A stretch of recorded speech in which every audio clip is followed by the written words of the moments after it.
Hello, I am Savannah Ostner, and today I have the privilege of introducing the amazing Annabelle Baer.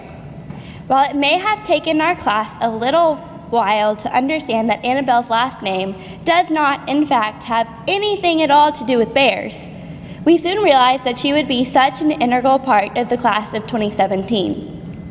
Not only is Annabelle one of the kindest girls I know, but she is also lighthearted, fun-loving, and truly a joy to be around. She's the girl who never fails to put a smile on anyone's face, no matter how upset that person may be. I cannot wait to hear the amazing words Annabelle is going to share with us today, so please help me in welcoming the bold, bright, and beautiful Annabelle Lee Baer.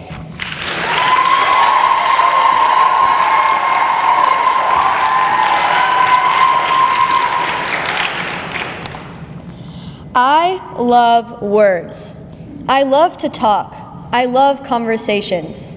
I intentionally use spoonerisms, switching letters around in two different words.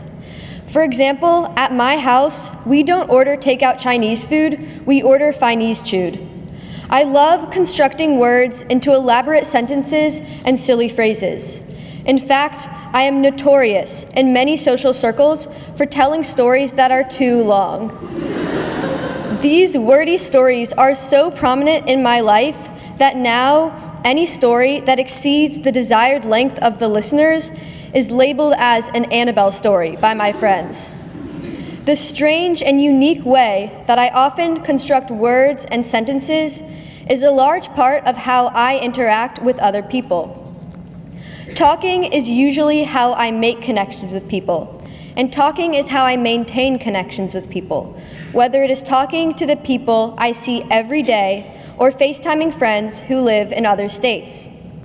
But what would happen if we didn't have words and sentences to make connections with the people around us? A few years ago, I spent 4 months in Israel with 42 other students. Towards the end of the program, we embarked on a hike called Sea to Sea, where we spent 3.5 days hiking from the Mediterranean Sea to the Sea of Galilee. Though we had all hiked together before, this hike was particularly difficult. By the last day, I was almost unable to put my shoes on due to painfully large blisters. But life went on, as did the hike. Finally, we arrived at the Sea of Galilee, took off our hiking boots, and resisted the urge to run straight into the water. Instead, as a group, we held hands and finished our hike together, running into the water at the same time. The moment we reached the water, I was overwhelmed with joy. I forgot about the immense pain in my feet. My only thoughts were of pure bliss. Everyone was splashing and hugging each other, but frankly, nobody was really saying much. We were in this moment with each other in a beautiful place where we had all just accomplished something together, shared an experience.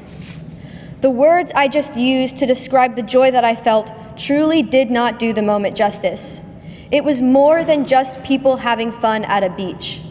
In the moments in the water, my 42 peers and I shared a genuine connection, bonding with each other over a shared experience without the need for any words. But this was not the only time that the absence of words fostered a connection. This past summer, I spent 2 weeks in Ukraine at a Jewish summer camp with very few native English speakers. My campers and co-counselors spoke Russian. The entire camp was led in Russian. However, I was able to get by. At this camp, my friend and I led a daily elective where we taught various dances to popular Israeli music. On one of the last days, a new group of girls joined our class. We turned on the music and started dancing. As I faced the campers, I kept making eye contact with a particular girl. The girl and I smiled at each other and danced together with a mutual understanding of a new bond we shared. Though I made eye contact and smiled at other campers in this class, I had truly made a connection with this one girl without even exchanging names or having any form of verbal communication. On the final day of the camp, I received notes from various campers. However, one was from a name I did not recognize. After asking around, I understood that the note was from the friend I had made in dance class, and I quickly wrote her a note back.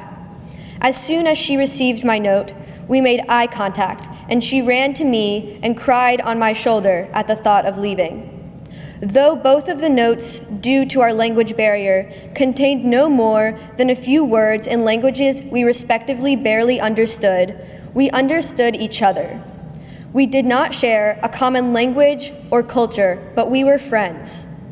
This metaphysical connection we had was deep, deeper than many connections I have with the people that I talk to every day, and it was one made without a single exchange of words.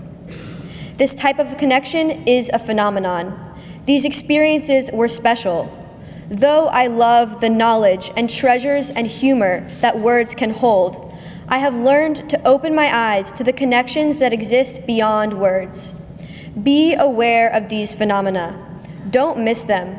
They are rare, but they are extraordinary. I admit I was not overwhelmed with joy after each hike I took in Israel. I did not have the same raw connection with every Ukrainian camper I encountered. But connections with the earth, with other people, and with shared experiences are real and legitimate. And often the deepest ones happen without a single word. Thank you.